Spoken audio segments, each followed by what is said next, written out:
Welcome to conquer IAS. आज MPPSC prelims 2020।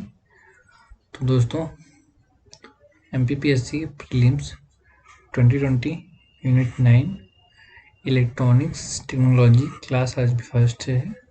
जैसा कि टोटल सिलेबस में 10 यूनिट हैं, तो यूनिट 10 कवर हो चुकी है। और हालांकि MP GK, Madhya Pradesh GK and polity segment और टेस्ट सीरीज हो चुकी हैं। तो आज हम नए सिलेबस की ओर इलेक्ट्रॉनिक्स का पार्ट पढ़ेंगे, जो कि दोस्तों यूनिट 9 में डिफाइन किया गया है। तो जो इसका सिलेबस है, तो यूनिट 9 का हम जल्द से जल्द इस सेगमेंट को कवर करेंगे। तो आज हम दोस्तों आपको नया एमपीपीएससी जो कि 11 अप्रैल को होने वाली है, तो उसकी हम आज इलेक्ट्रॉनिक्स टेक्नोलॉजी यहाँ से मतलब कि कुछ आने की पॉसिबिलिटी है। हालांकि आता ही है हर साल, लेकिन इस साल electronics, robotics, artificial intelligence, e governance, e commerce ये ऐड किए गए हैं। तो हम इस सभी को कवर करेंगे, ठीक है। तो आप हमारे चैनल पे बने रहिए, हम आपको सिलेबस कवर करेंगे, ठीक है। तो इलेक्ट्रॉनिक्स प्रौद्योगिकी तो ये है। तो दोस्तों, इलेक्ट्रॉनिक्स हमारे सिलेबस में है। तो इलेक्ट्रॉनिक्स रिलेटेड इलेक्ट्रॉनिक्स का यूज़ कहाँ कहाँ होता है, क्या क्या एप्लीकेशन होते हैं, क्या क्या गवर्नमेंट ने इशू लिया है नेशनल लेवल पे और स्टेट लेवल पे, तो हम वो सभी को कवर करेंगे जो एग्ज़ाम के हिसाब से, एग्ज़ाम के पर्सपेक्टिव से इम्पोर्टेंट है। तो आज हम पहले देखते हैं इलेक्ट्रॉनिक्स की परिभाषा क्या होती है। इलेक्ट्रॉनिक्स तो तकनीकी की वह शाखा जिसमें उपकरण कम विभव एवं कम धारा पर आधारित होते हैं, उसे इलेक्ट्रॉनिक्स कहा जाता है। तो दोस्तों, इलेक्ट्रॉनिक्स जो होता है तकनीकी की वह शाखा जिसमें उपकरण कम विभव एवं कम धारा पर आधारित होते हैं, उसे इलेक्ट्रॉनिक्स कहते हैं। ये विभव और धारा जो होता है, करंट जो प्रवाहित होता है दोस्तों, उसकी बात की जा रही है। तो अगर आपसे एक लाइन में पूछा जाए इलेक्ट्रॉनिक्स क्या होता है, तो आपका जवाब होना चाहिए तकनीकी की वह शाखा जिसमें उपकरण कम विभव एवं कम धारा पर आधारित होते हैं, उसे इलेक्ट्रॉनिक्स कहा जाता है। इस प्रकार के उपकरणों को इलेक्ट्रॉनिक्स तथा इस शाखा को इलेक्ट्रॉनिक कहते हैं, ठीक है। तो तकनीकी की वह शाखा जिसमें उपकरण एवं कम विभव एवं कम धारा पर आधारित होते हैं, उसे इलेक्ट्रॉनिक्स कहा जाता है। इस प्रकार के उपकरणों को इलेक्ट्रॉनिक्स तथा इस शाखा को इलेक्ट्रॉनिक कहते हैं, ठीक है। या क्लियर हुआ? जैसे मान लीजिए दोस्तों, ये रूम है, तो कीबोर्ड हो गया, इसमें बटन लगी होती हैं और ये फैन है, ठीक है। तो ये यहाँ से कंट्रोल होता है।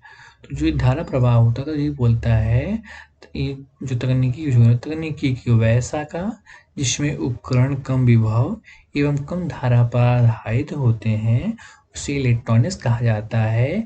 इस प्रकार के उपकरणों को इलेक्ट्रॉनिक्स एवं इस शाखा को इलेक्ट्रॉनिक कहते हैं, ठीक है। नेक्स्ट, विद्युत धारा ही इलेक्ट्रॉनिक्स तथा विद्युतिकी का मुख्य आधार है, जिसकी भिन्नता उनके उपयोगों के आधार पर परिलक्षित होती है। तो दोस्तों, जो विद्युत धारा जिसमें प्रवाहित हो रही है, जो बोर्ड से फैन के बीच में, तो विद्युत धारा की इलेक्ट्रॉनिक्स तथा वैद्युतिकी का मुख्य आधार है, जिसकी भिन्नता के आधार पर अलग अलग इसका उपयोग होता है, ठीक है। जैसे इलेक्ट्रॉनिक्स में ही मोबाइल, कंप्यूटर, लैपटॉप, जो भी टेक्नोलॉजी, जो सॉफ्टवेयर प्लस हार्डवेयर जो है कि विद्युत से जो कनेक्टेड होते हैं, ये सभी इलेक्ट्रॉनिक्स में गैजेट में आते हैं। तो विद्युत धारा ही इलेक्ट्रॉनिक्स तथा विद्युत के मुख्य आधार है, जिसका भिन्नता और उनके उपयोग के आधार पर परिलक्षित होते हैं। ठीक है, तो इसके एक लाइन में देखते हैं, क्या इसकी परिभाषा क्या होती है। विद्युत धारा का प्रयोग ऊर्जा के रूप में होता है। ठीक है, मतलब विद्युत की क्या है दोस्तों, तो जवाब होना चाहिए विद्युत धारा के प्रयोग के रूप में, जैसे प्रकाश मोटर। ठीक है, इसका एग्जाम्पल है विद्युत। नेक्स्ट इलेक्ट्रॉनिक क्या है, तो इलेक्ट्रॉनिक्स में विद्युत धारा का प्रयोग मुख्यतः सूचनाओं के संवहन में होता है। जैसे मान लीजिए ये लैपटॉप है, तो यहाँ पे सूचना का मतलब यहाँ से सेंडर ने रिसीवर को सेंड किया। ठीक है, सेंडर हो गया, ये रिसीवर हो गया, तो यहाँ से सूचना भेजी। तो इलेक्ट्रॉनिक्स में विद्युत धारा का प्रयोग मुख्यतः सूचनाओं के संवहन में होता है। ठीक है, तो जो इस सिस्टम में प्रोग्रामिंग की गई है, ठीक है, मान लीजिए ये मोबाइल है, ये भी मोबाइल है, आपने मैसेज टेक्स्ट सेंड किया, तो जो यहाँ पे प्रोग्रामिंग की गई है इसको सेंड किया गया, तो ये क्या है, इलेक्ट्रॉनिक्स है। तो इलेक्ट्रॉनिक्स में विद्युत धारा का प्रयोग मुख्यतः सूचनाओं के संवहन में होता है। ठीक है, तो मैंने आपको यहाँ पर 3 चीजें बताई, कौन कौन सी दोस्तों, इलेक्ट्रॉनिक्स, तो आपका जवाब होना चाहिए तकनीकी की वह शाखा जिसमें उपकरण कम विभव एवं कम धारा पर आधारित होते हैं, उसे इलेक्ट्रॉनिक कहा जाता है। इस प्रकार के उपकरणों को इलेक्ट्रॉनिक्स तथा इस शाखा को इलेक्ट्रॉनिक कहते हैं। ठीक है, नेक्स्ट सेगमेंट, विद्युत धारा ही इलेक्ट्रॉनिक्स तथा विद्युतिकी का मुख्य आधार है, जिसकी भिन्नता उनके उपयोगों के आधार पर परिलक्षित होता है। ठीक है, नेक्स्ट हम विद्युतिकी को क्या होता है वो डिफाइन करते हैं। तो विद्युत धारा का प्रयोग ऊर्जा के रूप में होता है, जैसे प्रकाश मोटर। ठीक है, इलेक्ट्रॉनिक्स में क्या है दोस्तों, विद्युत धारा का प्रयोग मुख्यतः सूचनाओं के संवहन में होता है। ठीक है, नेक्स्ट आगे बढ़ते हैं, इलेक्ट्रॉनिक्स के कार्य।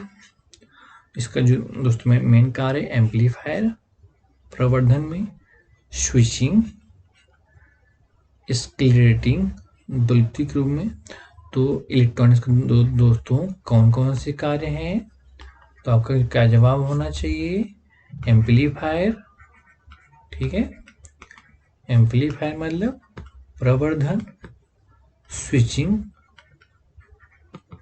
ठीक है,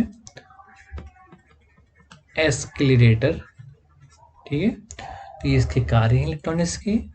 तो इलेक्ट्रॉनिक्स युक्त परिपथ में विभिन्न भागों के रूप में कार्य करती है। ठीक है, तो जैसे एम्पलीफायर, स्विचिंग, एक्सक्लेटर तो हो गया। तो इलेक्ट्रॉनिक्स युक्त परिपथ मतलब दोस्तों मार्ग होता है। मान लीजिए ये जैसे आपने देखा होगा शॉपिंग मॉलों में ये सीढ़ियाँ लगी होती हैं, तो ये ऑटोमेटिक चलती हैं, तो ये इलेक्ट्रॉनिक्स की बनी होती हैं। तो जो इसमें धारा प्रवाहित हो रही है या जो कि इसमें प्रोग्रामिंग की गई है जिससे ऑटोमेटिक ही चलता रहता है, तो ये इलेक्ट्रॉनिक्स से युक्त परिपथ, इसमें इलेक्ट्रॉनिक्स युक्त परिपथ में विभिन्न भागों में कार्य करती है। ठीक है, नेक्स्ट इलेक्ट्रॉनिक्स युक्त द्वारा कुछ अन्य कार्य भी हैं। तो ये तो मेन 3 कार्य हैं, एम्पलीफायर, स्विचिंग, एस्केलेटर। इसके अन्य कार्य भी हैं। पहला, प्रकाश का विद्युत में परिवर्तन, प्रकाश को विद्युत में परिवर्तन करता है। नेक्स्ट, एक्स किरणों का निर्माण एवं चिकित्सा में उनका प्रयोग। ठीक है, तो दोस्तों इलेक्ट्रॉनिक्स युक्त द्वारा कुछ अन्य कार्य भी हैं। पहला कार्य है प्रकाश का विद्युत में परिवर्तन।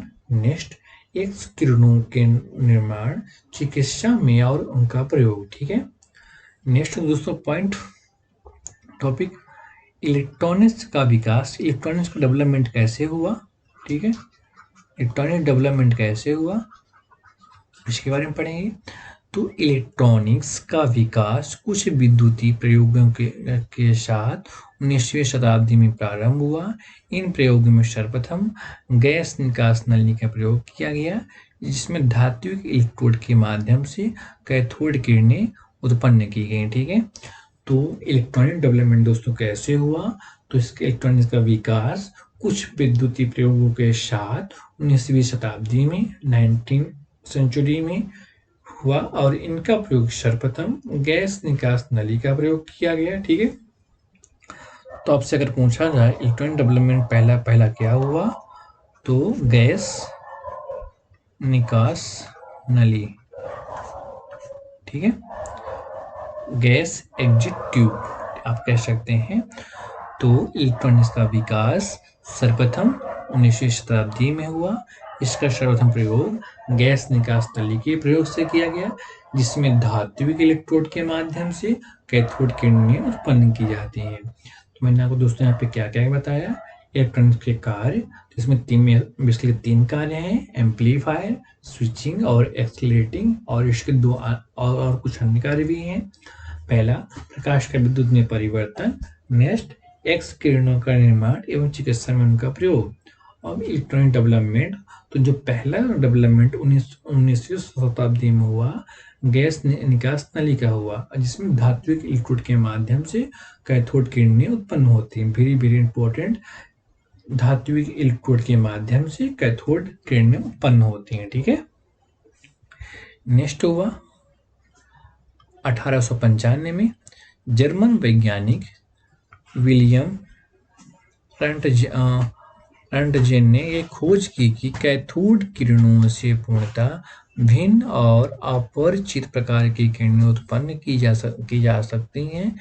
इन्हें उन्होंने एक्स किरणें नाम दिया। ठीक है, तो 1895 में जर्मन वैज्ञानिक विलियम रंटजेन ने एक खोज की कि कैथोड किरणों से पूर्णतः भिन्न व अपरिचित प्रकार की किरणें उत्पन्न किया जा सकती हैं, जिससे एक्स किरणें दिया गया है। ठीक है, तो अगर आपसे पहला पूछा जाए तो आपका जवाब होना चाहिए इलेक्ट्रॉनिक डेवलपमेंट 19वीं शताब्दी में गैस निकास नली में हुआ, जिसका उपयोग धात्विक इलेक्ट्रोड के माध्यम से कैथोड किरणें उत्पन्न करना। ठीक है, नेक्स्ट 1895 में जर्मन वैज्ञानिक विलियम रंटजेन ने कैथोड किरणों से पूर्णतः भिन्न व अपरिचित प्रकार की किरणें उत्पन्न की जा सकती हैं, उन्हें एक्स किरणें दिया गया। ठीक है, तो दोस्तों 1895 में क्या हुआ, आपका जवाब होना चाहिए विलियम रंटजेन ने क्या किया, एक्स किरणों की खोज की। ठीक है, नेक्स्ट डेवलपमेंट कब हुआ, 1897 में ब्रिटिश भौतिकी वैज्ञानिक जोसेफ जे थॉमसन ने यह प्रतिपादित किया कि कैथोड किरणों परमाणुओं के ऋणावेश युक्त कणों से बनी होती हैं, जिन्हें इलेक्ट्रॉन कहा जाता है। ठीक है, तो 1857 में ब्रिटिश भौतिकी वैज्ञानिक जोसेफ जे थॉमसन ने यह प्रतिपादित किया कि कैथोड किरणें परमाणु के ऋणावेश युक्त कणों से बनी होती हैं, जिन्हें इलेक्ट्रॉन कहा जाता है। ठीक है दोस्तों, 1897 में क्या हुआ, 1897 में ब्रिटिश के वैज्ञानिक जोसेफ जे थॉमसन ने क्या किया दोस्तों, कैथोड जो किरणें होती हैं उसमें क्या होता है दोस्तों, ऋणात्मक कण उत्पन्न होते हैं, इलेक्ट्रॉन कहा जाता है। ठीक है, नेक्स्ट 1904 में ब्रिटिश वैज्ञानिक जॉन इवुश फ्लेमिंग ने 2 इलेक्ट्रोड वाली डायोड नली रेडियो संकेतक की पहचान करने वाली पहली निर्वात नली का आविष्कार किया। ठीक है, तो 1904 में ब्रिटिश वैज्ञानिक जॉन इम्बुश फ्लेमिंग ने 2 इलेक्ट्रोड वाली डायोड नली और रेडियो संकेतक की पहचान करने वाली पहली निर्वात नली का आविष्कार किया। ठीक है, तो दोस्तों कब हुआ, 1904 में जॉन इम्बुश फ्लेमिंग ने 2 इलेक्ट्रोड वाली डायोड नली का आविष्कार किया। ठीक है, डायोड नली एंड रेडियो संकेतकों की पहचान की। ठीक है, ये पहली निर्बाध नली का आविष्कार किया। ठीक है, नेक्स्ट डेवलपमेंट इलेक्ट्रॉनिक्स का 1907 में अमेरिका के खोजकर्ता ली डी फॉरेस्ट ने एक ट्रायोड का पेटेंट कराया। यह ट्यूब पहला इलेक्ट्रॉनिक्स प्रवर्धक एम्पलीफायर बना जिसका प्रयोग लंबी दूरी का और टेलीफोन लाइनों में प्रयोग किया गया। ठीक है, तो 1907 में दोस्तों अमेरिका के कौन वैज्ञानिक थे? ली डी फॉरेस्ट ने एक ट्रायोड पेटेंट का खोज किया। ये पहला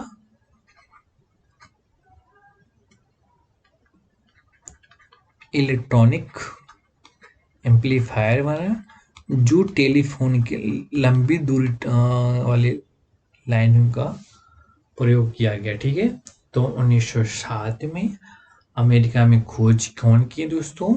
तो ली डी फॉरेस्ट ने एक ट्रायोड का पेटेंट कराया। यह ट्यूब पहला इलेक्ट्रॉनिक्स प्रवर्धक मतलब एम्पलीफायर बना जिसका प्रयोग लंबी दूरी वाले टेलीफोन लाइनों में प्रयोग किया गया। ठीक है, नेक्स्ट 1912 ली डी फॉरेस्ट ने 1913 में एडविन एच एमंगस्टोन ने ट्रायोड ट्यूब का इस्तेमाल दौलित के रूप में किया। इलेक्ट्रॉनिक्स प्रवर्धक और दौलित का आविष्कार के कारण ही सर्वप्रथम रेडियो प्रसारण 1920 में अमेरिका में प्रारंभ किया गया। Very important. तो दोस्तों 1912 में ली डी फॉरेस्ट ने और 1913 में एडविन एच एमंगस्टोन ने ट्रायोड ट्यूब का इस्तेमाल दौलित के रूप में किया है। इलेक्ट्रॉनिक्स एम्पलीफायर और दौलित आविष्कार के कारण रेडियो प्रसारण 1920 में प्रारंभ किया गया। तो दोस्तों अमेरिका में 1920 में पहली बार रेडियो प्रसारण किया गया। ठीक है, तो 1920 में सर्वप्रथम रेडियो प्रसारण अमेरिका में किया गया। ठीक है, ये आपका पीटी के हिसाब से दोस्तों एमपीपीएससी ये लाइन वेरी इंपॉर्टेंट है।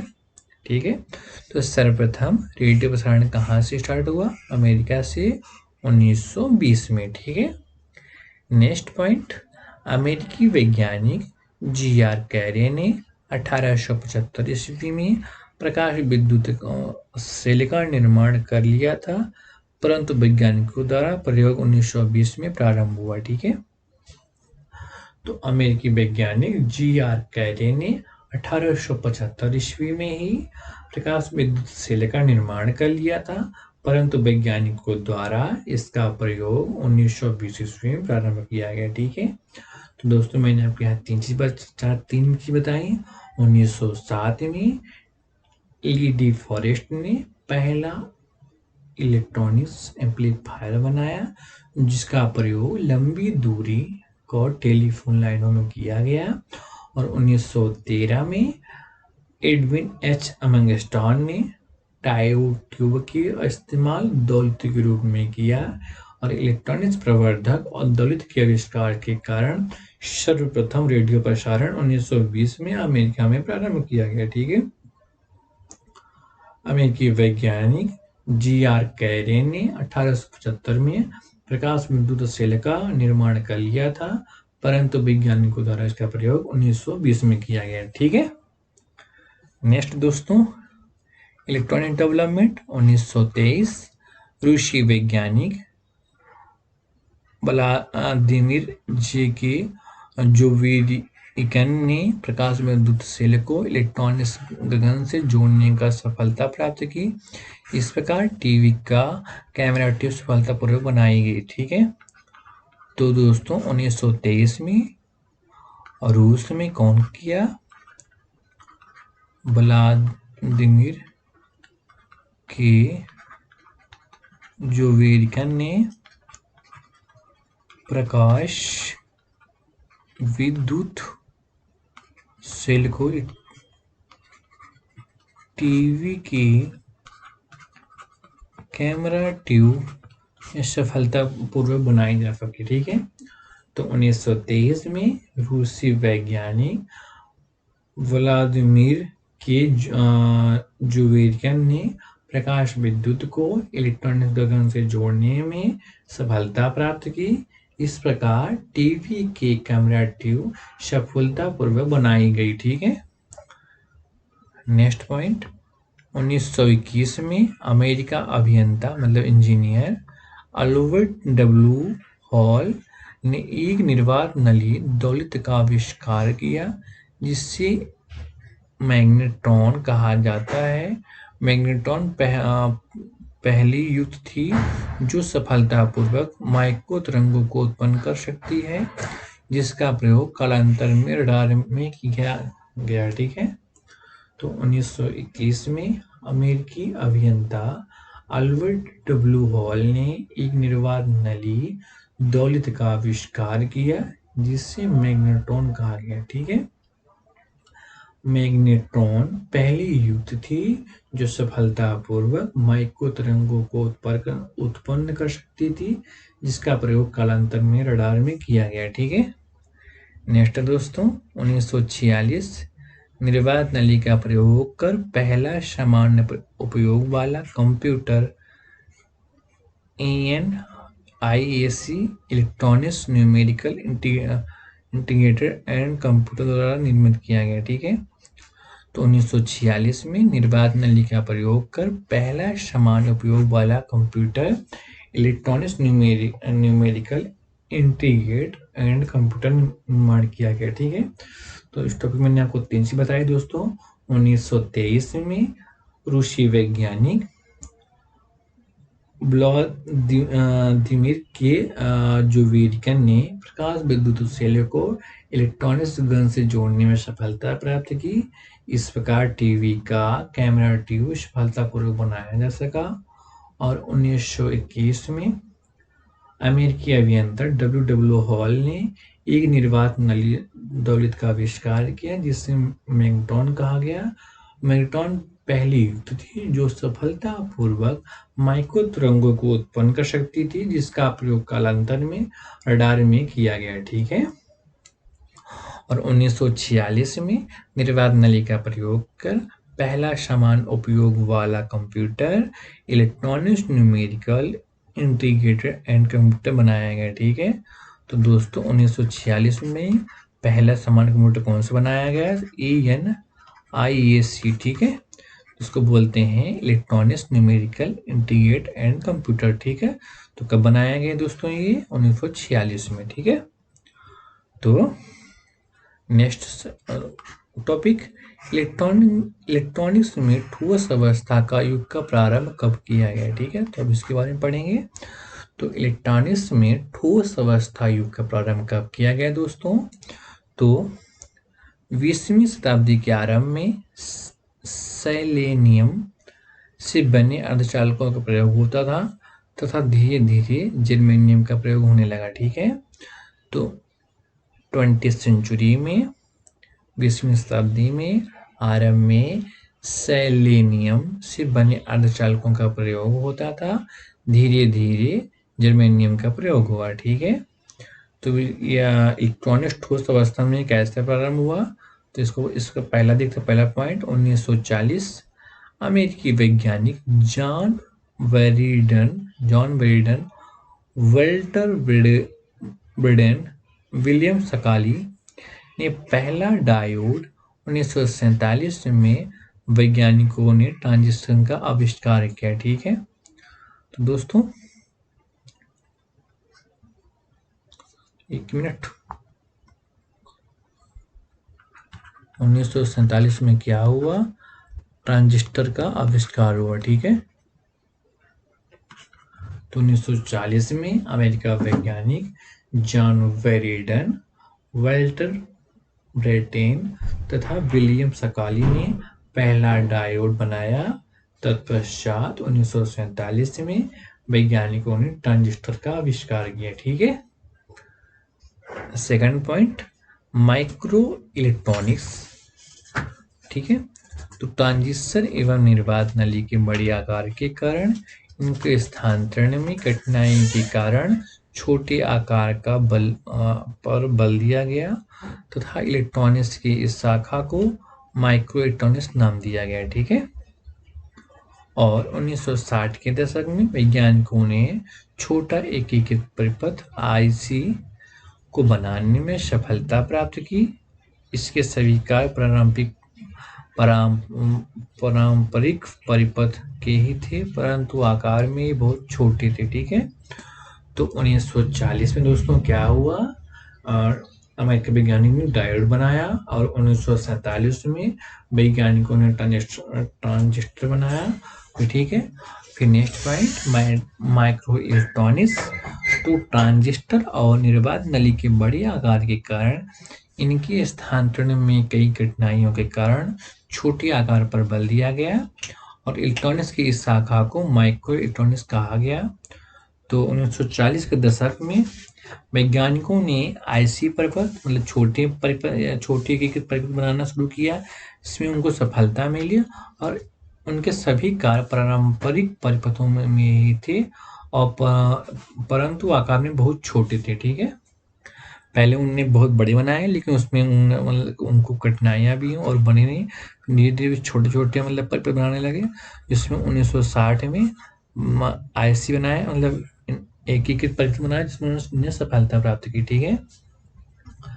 तो इलेक्ट्रॉनिक्स के क्षेत्र में ठोस अवस्था में कब आए, तो 1940 से आना स्टार्ट की। 1940 में डायोड बना और 1947 में ट्रांजिस्टर बना और 1960 के दशक में छोटी एकीकृत परिपथ बना जिसको बोलते हैं आईसी, ठीक है, जिसमें उन्होंने सफलता प्राप्त की, ठीक है।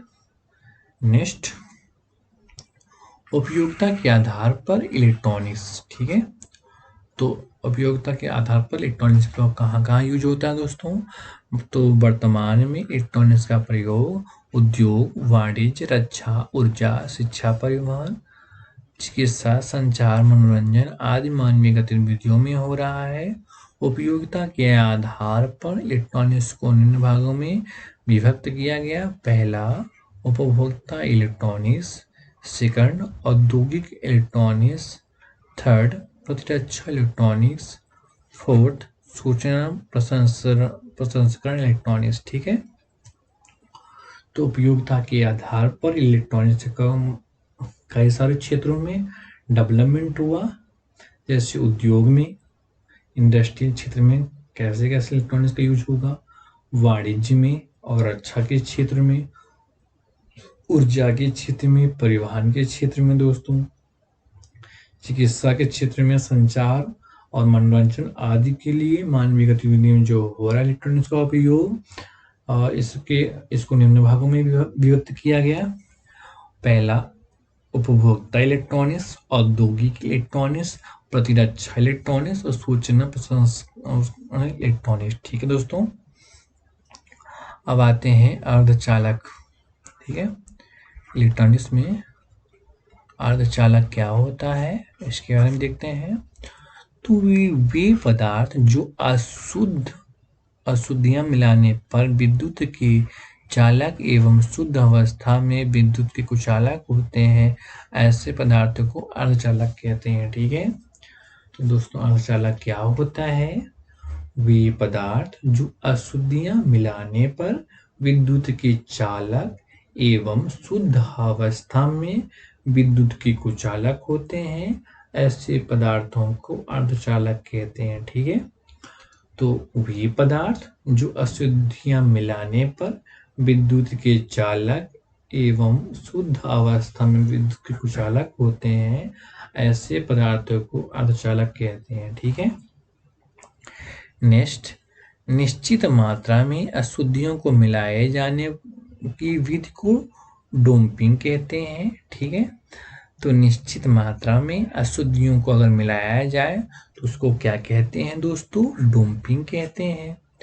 और इनका प्रयोग मुख्यतः डायोड, ट्रांजिस्टर, समेकित परिपथ मतलब आईसी, इंटीग्रेटेड सर्किट आईसी बनाने में किया जाता है, ठीक है। तो दोस्तों मैंने आपको यहाँ 2-3 चीज़ बताई। पहला अर्धचालक बताया, तो उसमें क्या होता है दोस्तों, अशुद्धियों को मिलाने पर विद्युत के चालक एवं शुद्ध अवस्था में विद्युत के कुचालक होते हैं। ऐसे पदार्थों को अर्धचालक कहते हैं। और निश्चित मात्रा में अशुद्धियों को मिलाए जाने की विधि को डोपिंग कहते हैं। इनका प्रयोग मुख्यतः डायोड, ट्रांजिस्टरों एवं आईसी में किया जाता है। ठीक है, तो अर्धचालक दोस्तों, अर्धचालक दो प्रकार से होते हैं, एन प्रकार से, प्रकार से। आपसे पीटीएम डायरेक्ट पूछा जाएगा कि अर्धचालक कितने प्रकार के होते हैं, तो आपका जवाब होना चाहिए 2 प्रकार के होते हैं। पहला कौन है, एन प्रकार है, दूसरा पी प्रकार है। ठीक है, तो एन प्रकार क्या होता है दोस्तों, अर्धचालकों को बनाने में सिलिकॉन और फास्फोरस को डोप किया जाता है। ठीक है, तो अर्धचालक को बनाने में सिलिकॉन और फास्फोरस को डोप किया जाता है, वो एन प्रकार अर्धचालक होता है। पी प्रकार अर्धचालक क्या है दोस्तों, इस प्रकार के अर्धचालकों को बनाने के लिए बोरान को डोप किया जाता है। ठीक है, यहाँ सिलिकॉन और फास्फोरस को, और पी प्रकार में बोरान को, ठीक है, डोप किया जाता है। ठीक है, तो अर्धचालकों में इलेक्ट्रॉन का संवहन एक होल से दूसरे होल की तरफ होता है। पी प्रकार के अर्धचालकों में संवहन धनात्मक होल के कारण, और एन प्रकार के अर्धचालकों का संवहन ऋणात्मक होल और रिक्तियों के कारण होता है। ठीक है, तो अर्धचालकों में इलेक्ट्रॉन का संवहन एक होल से दूसरे होल की तरफ होता है। पी प्रकार के अर्धचालकों में संवहन धनात्मक होने के कारण, और एन प्रकार के अर्धचालकों में संवहन ऋणात्मक होल रिक्तियों के कारण होता है। ठीक है, तो दोस्तों अर्धचालक क्या होता है, अर्धचालक जो अशुद्धियां मिलाने पर विद्युत के चालक एवं शुद्ध अवस्था में विद्युत के कुचालक होते हैं, ऐसे पदार्थों को अर्धचालक कहते हैं। और निश्चित मात्रा में अशुद्धियां मिलाए जाने पर विधि को डोपिंग कहते हैं। इनका प्रयोग डायोड, ट्रांजिस्टर और आईसी परिपथ पर किया जाता है। अर्धचालक 2 प्रकार के होते हैं, एन प्रकार में सिलिकॉन और फास्फोरस को यूज किया जाता है, और पी प्रकार में बोरॉन को डोप किया जाता है। ठीक है, नेक्स्ट, अर्धचालकों में इलेक्ट्रॉन का संवहन एक होल से दूसरे होल में होता है, की तरफ होता है, और पी प्रकार के अर्धचालकों में संवहन धनात्मक होल के कारण, और एन प्रकार में अर्धचालकों के संवहन ऋणात्मक होता है। ठीक है, तो पी में क्या होता है दोस्तों, पी में ऋणात्मक होता है और एन में पॉजिटिव होता है। ठीक है, नेक्स्ट, डायोड। तो दोस्तों डायोड क्या होता है इलेक्ट्रॉनिक्स में, डायोड बनाने के लिए शुद्ध सिलिकॉन जर्मेनियम में अशुद्धियां मिलाकर पी प्रकार का क्षेत्र बनाया जाता है। ठीक है, तो दोस्तों सिलिकॉन और जर्मेनियम के अशुद्धियों को मिलाकर पी प्रकार का क्षेत्र उत्पन्न किया जाता है, जो एन प्रकार के संपर्क में रहता है। पी और एन पदार्थों के बीच की सीमा का जंक्शन कहा जाता है। डायोड में पी का भाग एनोड और एन का भाग कैथोड कहा जाता है। ठीक है, तो दोस्तों इसमें क्या होता है, पी और एन इसमें भी होता है। ठीक है, पी भाग को क्या बोलते हैं, एनोड बोलते हैं, एन भाग को कैथोड बोलते हैं। ठीक है, तो डायोड बनाने के लिए शुद्ध सिलिकॉन और जर्मेनियम में अशुद्धियां मिलाकर पी क्षेत्र उत्पन्न किया जाता है, जो एन के पदार्थ के संपर्क में रहता है। पी और एन के बीच का जंक्शन कहा जाता है। डायोड का भाग में एनोड होता है और एन भाग में कैथोड होता है। ठीक है, अब चिप क्या होता है, ये पर थोड़ा सा हम बेसिक पढ़ लेते हैं। इंटीग्रेटेड सर्किट बोलते हैं इसको, चिप भी बोलते हैं इसको, आईसी भी बोलते हैं। Very very important. इसका डेवलपमेंट कब हुआ, 1960 में हुआ। ठीक है, तो आईसी का तो एक परिपथ हुआ है, परिपथ है जिसमें एक उत्पन्न छोटे अर्धचालकों में आवश्यक घटक निर्मित किए जाते हैं, जो विद्युत धारा के सुचारू रूप से नियंत्रित रूप से प्रवाहित करते हैं। ठीक है, तो एक परिपथ को ही चिप भी बोलते हैं, आईसी भी बोलते हैं। तो एकीकृत परिपथ मतलब आईसी चिप वही परिपथ होता है जिसमें एक अत्यंत छोटे अर्धचालकों में आवश्यक घटक निर्मित किए जाते हैं जो विद्युत धारा को सुचारू रूप से नियंत्रित रूप में प्रवाहित करती है। ठीक है, नेक्स्ट, आईसी चिप को माइक्रोचिप के नाम से भी जाना जाता है। इससे अर्धचालक पदार्थ पर लगाया जाता है। इसे हम आईसी एकीकृत परिपथ कहते हैं। इसके अंदर बहुत सारे छोटे छोटे ट्रांजिस्टर लगाए जाते हैं। ठीक है, तो एकीकृत परिपथ या इंटीग्रेटेड सर्किट, इसको चिप भी बोलते हैं, इसको आईसी एक ही चीज है।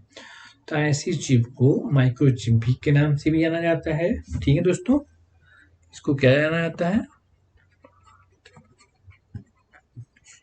माइक्रोचिप के नाम से जाना जाता है। इसमें अर्धचालक लगाए जाते हैं जिसे हम एकीकृत परिपथ कहते हैं। इसके अंदर बहुत सारे छोटे छोटे ट्रांजिस्टर लगाए जाते हैं। ठीक है, तो दोस्तों डायोड सिलिकॉन और जर्मेनियम का शुद्धि मिलाकर पी क्षेत्र उत्पन्न किया जाता है जो पी और एन के बीच जंक्शन होता है।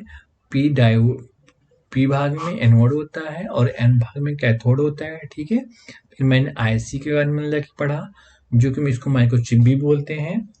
तो इसमें इसको बनाने में बहुत छोटे छोटे ट्रांजिस्टर का प्रयोग किया जाता है। ठीक है, तो इस प्रकार हमने दोस्तों आज इलेक्ट्रॉनिक्स का डेवलपमेंट, इसका विकास कैसे हुआ, इसमें इलेक्ट्रॉनिक्स ट्रांजिस्टर एम्पलीफायर या कि डायोड की बेसिक पढ़ा हमने, और हम नेक्स्ट क्लास में और डिटेल से पढ़ेंगे। तो आपसे जो पूछा जाएगा इसका जो विकास हुआ तो कब हुआ, तो इसमें तो जो उसका पहले इसका कहा कार्य मेन 3 है, एम्पलीफायर में, स्विचिंग में, एक्सीलरेटेड में, और जो अन्य कार्य हैं प्रकाश का विद्युत में परिवर्तन, एक्स किरणों का निर्माण चिकित्सा में प्रयोग होता है। फिर इसका हम विकास की बात करेंगे। ठीक है, तो 1985 में विलियम ऑरन्टोजेन ने कैथोड किरणों से उत्पन्न एक्स किरणों की खोज की। वेरी वेरी इंपॉर्टेंट, आप पीटी के हिसाब से ये पॉइंट वेरी वेरी इंपॉर्टेंट है, आप इसको मार्क कर लीजिए। ठीक है, फिर आप इसको मार्क कर लीजिए दोस्तों। 1907 में लीडी फॉरेस्ट ने एक पहला इलेक्ट्रॉनिक्स एम्पलीफायर बनाया जिसका प्रयोग लंबी दूरी टेलीफोनी में किया जाता है। ठीक है, और सर्वप्रथम रेडियो प्रसारण 1920 में अमेरिका में किया गया। पीटी के हिसाब से वेरी वेरी इंपॉर्टेंट। ठीक है, फिर आप इसका कर लीजिए, कंप्यूटर निर्वात नली का प्रयोग करके सामान्य उपयोग वाला कंप्यूटर 1946 में बनाया गया, इलेक्ट्रॉनिक्स न्यूमेरिकल इंटीग्रेटेड कंप्यूटर। ठीक है, फिर आप इलेक्ट्रॉनिक्स का ठोस अवस्था में कब प्रारंभ किया गया, तो 1940 में इसका शुरुआत हुआ। तो 1940 में डायोड बनाया गया, 1947 में ट्रांजिस्टर का आविष्कार किया गया। और ये वाला पॉइंट वेरी वेरी इंपॉर्टेंट, 1960 में ट्रांजिस्टर बनाया गया। ठीक है, एसी परिपथ, इसको माइक्रोचिप भी बोलते हैं। इसका उपयोग कहाँ कहाँ होता है, हालांकि इसका उपयोग बहुत हर जगह होता है, लेकिन बेसिकली उपभोक्ता औद्योगिक इलेक्ट्रॉनिक्स प्रत्यक्ष सूचना प्रसंस्करण में किया जाता है। फिर अर्धचालक ये क्या होता है, मैं बताया आपको, ये इसमें दो टाइप्स हैं, पी प्रकार और एन प्रकार। ठीक है, फिर डायोड और आईसी चिप। तो thanks for watching this video. Hit the bell icon button, subscribe the channel, like and share the video. तो दोस्तों MPPSC के हम यूनिट 9 पढ़ रहे हैं, हालांकि हमने यूनिट 10 और कई सारी यूनिट हमारी क्लासेस हो चुकी हैं, तो यूनिट 9 में चल रहे हैं। तो अगर आपको वीडियो अच्छा लगा हो तो आप अपन दोस्तों को भी शेयर करिए, और 11 अप्रैल को होने वाली परीक्षा में हम लोग सम्मिलित होंगे, तो जिसमें आपका अच्छा स्कोर आएगा। तो हमारे चैनल पे आप बने रहिए। बहुत बहुत